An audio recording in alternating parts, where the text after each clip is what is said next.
Assalamualaikum warahmatullahi wabarakatuh. Perkenalkan, nama saya Nur Hasbi Taufikur Rahman. Saya dari BKI E. Di sini saya menjadi moderator dari kelompok 8 Bantekul atau mata kuliah Bahasa Indonesia. Nah, di sini saya tergabung dalam kelompok 8 bersama teman-teman saya. Yang pertama yaitu Dea, kemudian yang kedua si Fatia, yang terakhir adalah Tiara. Di sini kami dalam kelompok 8 akan membahas tentang paragraf, di mana nanti tiga teman saya tadi akan membacakan satu persatu. Tanpa berlama-lama, langsung saja kita simak ke video yang pertama. Definisi lain dari paragraf adalah seperti yang dikemukakan oleh para ahli dalam bidang kebahasaan berikut ini. Yang pertama yaitu menurut Ramlan, paragraf adalah bagian dari suatu karangan yang terdiri atas sejumlah kalimat yang mengungkapkan satuan informasi dengan pokok sebagai pengendalinya.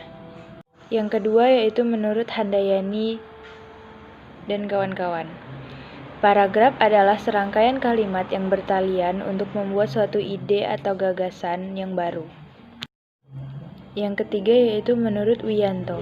Paragraf merupakan sekelompok kalimat yang saling berhubungan dan bersama-sama menjelaskan satu unit pokok pikiran. Dari ketiga pendapat tersebut dapat disimpulkan bahwa pengertian paragraf adalah kumpulan kalimat yang saling berhubungan dan membentuk sebuah ide atau gagasan baru. Setelah kita membahas pengertian dari paragraf, yang selanjutnya kita akan membahas mengenai fungsi dari paragraf. Paragraf sendiri mempunyai beberapa fungsi, yaitu sebagai berikut.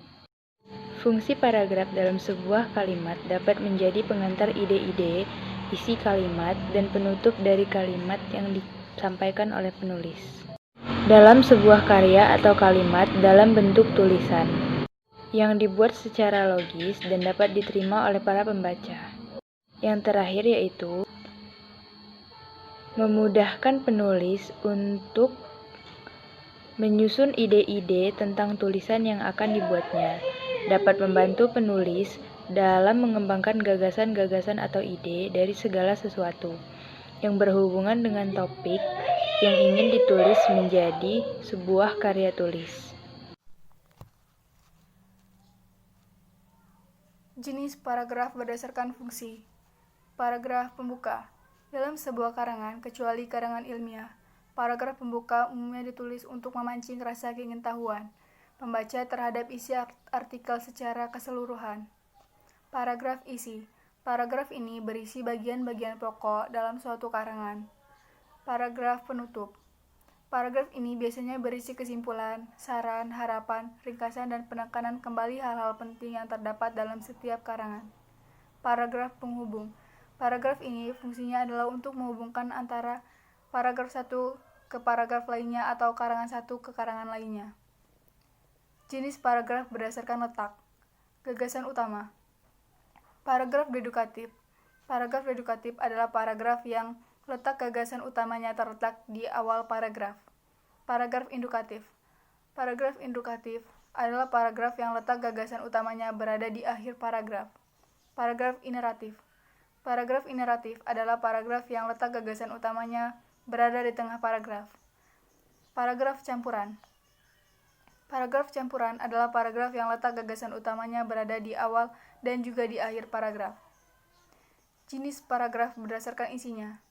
Berikut ini adalah jenis paragraf ditinjau dari isinya. 1. Paragraf eksposisi.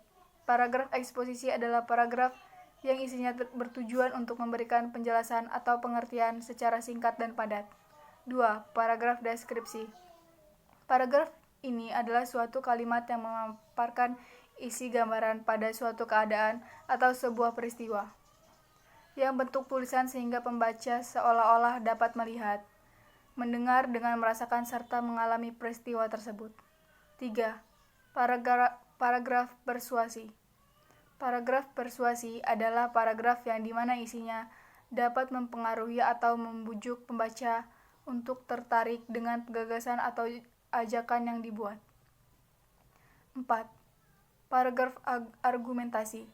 Paragraf ini adalah suatu kalimat paragraf di mana isinya dapat meyakinkan pembaca sehingga memperoleh dan menerima gagasan dalam sebuah karya yang ditulis oleh penulis.